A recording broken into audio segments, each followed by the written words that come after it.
உங்கள் அனைவரையும் ஒரு சேர பார்ப்பது எனக்கு மகிழ்ச்சியாக இருக்கிறது. வாருங்கள், அமருங்கள், அமருங்கள். சுவாமி, தங்களின் பெருமையை இன்றுதான் உணர்ந்தோம். விநாயகருக்கு அருகம்புல்லை அர்ச்சிக்கும் வழக்கம் எப்படி ஏற்பட்டது? அனலாசுரன் என்ற கொடியவனோடு விநாயகர் போர் புரியும் போது அவனை அப்படியே எடுத்து விழுங்கிவிட்டார். அதனால் அவருடைய உடல் தகித்த போது முனிவர்கள் எல்லோரும் கூடி அவர் மீது அருகம்புல்லை போட்டு அர்ப்பித்து குளிர வைத்தார்கள். அன்றிலிருந்து அதுவே அவருக்கு விருப்பமான நிவேதன பொருளாகிவிட்டது. சுவாமி, விநாயகரை அர்ச்சித்தார் ஓர் அருகம்புல்லுக்கு இவ்வளவு பெருமை என்றால் விநாயகரின் பெருமை எப்படிப்பட்டதாக இருக்க வேண்டும்? அவரது பரிபூர்ண அருளை பெற்ற தாங்கள்தான் அதை எங்களுக்கு சொல்லி அருள வேண்டும். முதலில் விநாயக பெருமானின் திரு அவதார பெருமையை சொல்லுகிறேன், கேளுங்க. ஒரு காலத்தில் கைலாயத்தில் சிவபெருமானும் அன்னை உமையவளும் தனித்தனியே அமர்ந்து யோகத்தில் ஆழ்ந்து விட்டார்கள். சிவசக்தி சங்கமம் நிகழாததால் புவனங்கள் அனைத்தும் இயங்காமல் நின்றுவிட்டன.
அம்மையப்பருக்கு எனது முதல் வந்தனம்.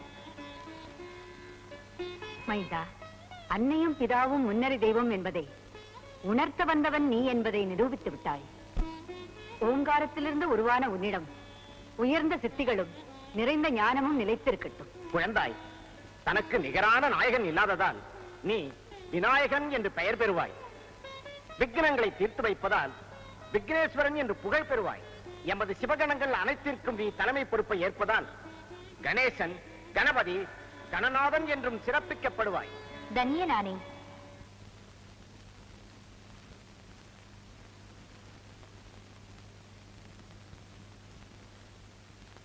கஜானனம் பூதகணாதிசேவிதம் கவித்தஜம்பு பலசார பக்ஷிதம் உமாசுதம் சோக விநாச காரணம் நமாமி விக்னேஸ்வர பாத பங்கஜம். சுவாமி, ஒரு சந்தேகம். கேள் தேவி. நமது மைந்தன் இப்படி யானை முகமும் மனித உடலுமாக தோன்றி இருப்பது ஏன் என்று புரியவில்லையே. காரணமில்லாமல் காரியமில்லை. வியக்கத்தக்க பெரும் காரியத்தை சாதிப்பதற்காகவே விசித்திரமான வடிவத்தில் தோன்றியிருக்கிறான் நம் மைந்தன். உரிய காலம் வரும்போது அதை நீயே அறிந்து கொள்வாய். தங்கள் சித்தம். நாராயண நாராயண. நாரத முனிவருக்கு எனது பணிவான வணக்கங்கள். யார்? சந்திரனா? நாராயணா, வானில் வலம் வரும் நீ கைலாயத்தை வலம் வர சென்று கொண்டிருக்கிறாயா? வலம் வருவதா? அதற்கெல்லாம் எனக்கு ஏது நேரம்? அஸ்வினி முதலான எனது நட்சத்திர மனைவியர் 27 பேரும் என்னை ஒரு கணம் கூட நகரவிட மாட்டேன் என்கிறார்களே. ஆமாம் ஆமாம், நீ என்றைக்கு எந்த நட்சத்திர மனைவியை சந்திக்கிறாயோ அந்த கணக்கை வைத்துக் கொண்டுதானே இன்று அஸ்வினி, இன்று பரணி என்று நாட்களையே குறிப்பிடுகிறார்கள். உண்மைதான் நாரதரே. என்னுடைய அழகைக் கண்டு மயங்கி அந்த 27 பேருமே என்னைத்தான் திருமணம் செய்து கொள்வேன் என்று பிடிவாதம் பிடித்தார்களாம். அதனால் தட்சனின் குமாரிகளான அவர்கள் அத்தனை பேரையும் மொத்தமாக நானே திருமணம் செய்து கொண்டேன். ஆமாம் ஆமாம், அழகுக்கு உதாரணம் சொல்பவர்கள் சந்திரனைப் போல அழகு என்றுதானே சொல்கிறார்கள். அப்படி இருக்க கைலையில் பரமேஸ்வரனுக்கும் பார்வதிக்கும் அழகே உருவான குழந்தை தோன்றியிருக்கிறது என்கிறார்களே, அது உண்மைதானா என்று பார்க்க வந்தேன். ஓ, அது அப்படி போகிறதோ? நாராயண. என்ன நாரதரே? ஒன்றுமில்லை, நீ போக வேண்டிய வழி இதுதான். கைலாயத்திற்கு சென்று பார், விநாயகரை காணலாம். நாராயண. நில். யார் நீ? எங்கே செல்கிறாய்? அம்மையப்பருக்கு பிள்ளையாக விநாயகர் அவதரித்திருக்கிறாராமே, அவரை பார்க்க செல்கிறேன். நான் தான் விநாயகர். என்ன விசித்திரமான தோற்றம் கொண்ட நீயா விநாயகர்? மனித உடலும் யானை முகமும் கொண்ட இந்த உருவமா அழகின் வடிவம்?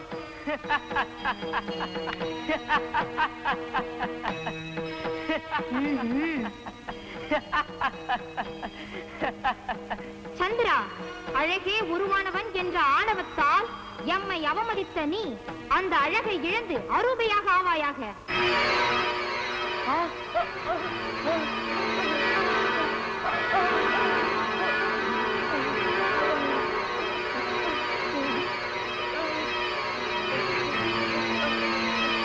அகந்தையை தீர்க்கும் அண்ணலே போற்றி, ஆணை முகம் கொண்ட ஐயனே போற்றி, பாவத்தை தீர்க்கும் பரம்பொருளே போற்றி.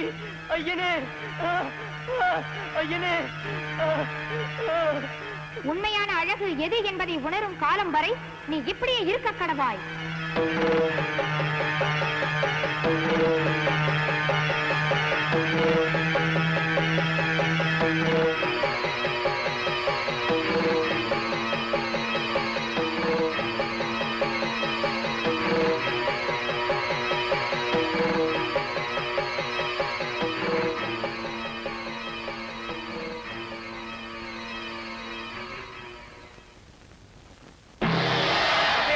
மகனுக்கு இந்த சனீஸ்வரனின் பணிவான வணக்கங்கள். ஓ, நீதான் சனீஸ்வரனா? ஆம் பிரபு. இங்கு எதற்காக வந்தாய்? விண்ணவரோ மன்னவரோ சில காலங்கள் எனது பிடியில் இருக்க வேண்டும் என்பது இறைவன் எனக்கு விதித்திருக்கும் கடமை. அதன்படி தங்களை சில நாட்கள் பிடிக்க வேண்டியது எனது உரிமை. எம்மை கூடவா? மகேஸ்வரனையே பிடித்த இந்த சனீஸ்வரன் அவர் மைந்தனை மட்டும் பிடிக்காமல் விட்டு விடுவாரா என்ன? அதுவும் சரிதான். நீ எம்மை எவ்வளவு காலம் பிடிக்க வேண்டும்? 7.5 நட்சத்திர காலங்கள். எந்த நட்சத்திர நாளில் பிடிக்க வேண்டும்? அஸ்வினி நட்சத்திரத்தில் பிடிக்க வேண்டும். அஸ்வினி நட்சத்திர நாள் என்பதை எப்படி தீர்மானிப்பாய்? சந்திரன் எந்த நட்சத்திரத்துடன் இருக்கின்றானோ அன்று அந்த நட்சத்திர நாள். அதன்படி இன்று அஸ்வினி நட்சத்திர நாள். அதனால் தான் இன்று தங்களை பிடிப்பதற்காக நான் வந்திருக்கின்றேன். ஆனால் சந்திரனை இப்போது இல்லையே. அப்படி இருக்க அவன் அஸ்வினியோடு எப்படி இணைந்திருக்க முடியும்? நீ எம்மை எப்படி பிடிக்க முடியும்? அதுவும் சரிதான். அப்படியானால் இப்பொழுது நான் என்ன செய்ய வேண்டும்? இன்று போய் நாளை வா.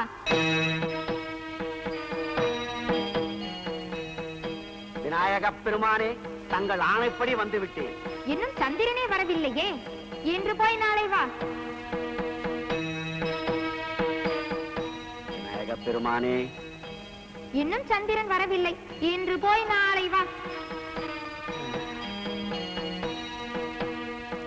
விநாயக பெருமானே, இன்னும் சந்திரன் வரவில்லையே. புரிகிறது புரிகிறது.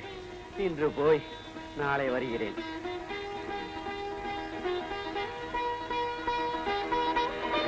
விநாயக பெருமானே, விக்னேஸ்வரா, கணாதிபா, காப்பாற்றுங்கள், என்னை காப்பாற்றுங்கள். கருணையே வடிவான கணபதியே, அருளே உருவான ஐங்கர பெருமானே, என் கணவர் செய்த பிழையை மன்னித்து முன்போல் பிரகாசிக்க அருள் புரியுங்கள். அவ்வாறே ஆகட்டும். வானில் உலாவரும் நிலா முன்போல் ஒளி வீசட்டும். கரை கொண்ட பிறைமதி முழுமதியாகட்டும்.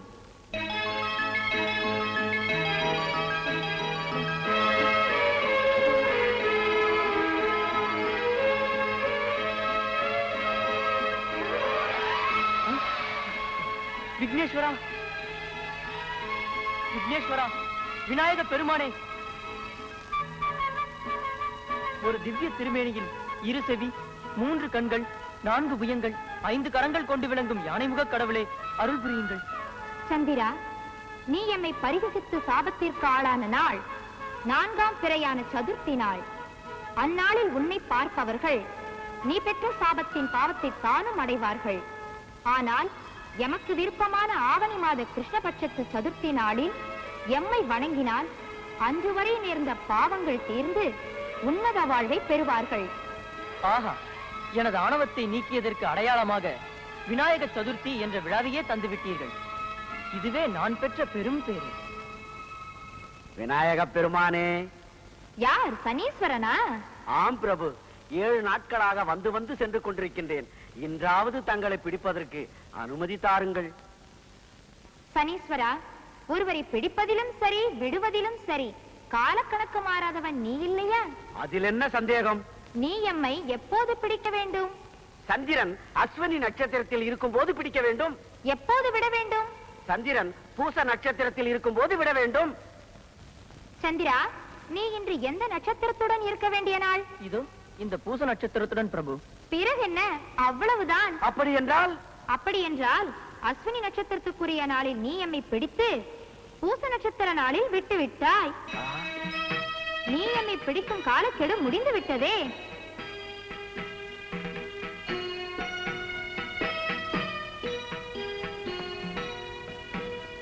உண்மைதான் பிரபு, தங்கள் ஞானத்தால் என்னை நீங்கள் வென்று விட்டீர்கள்.